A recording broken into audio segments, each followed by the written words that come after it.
Base বা principal, এগুলো আমাদের শিখতে হয়। তাহলে প্রথমে হচ্ছে প্রাইমারি কালার।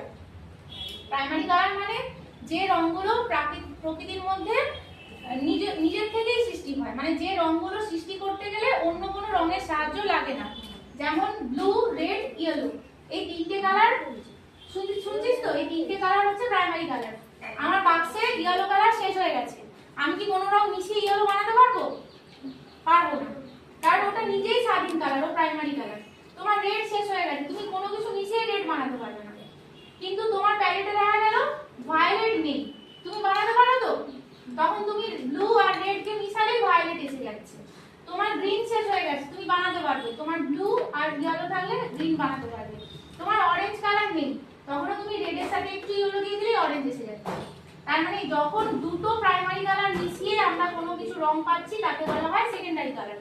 তাহলে আমি কি লিখছি? রেস্ট অল কালার্স, মানে বাকি সমস্ত কালার্স হলো টার্সিয়ারি কালার।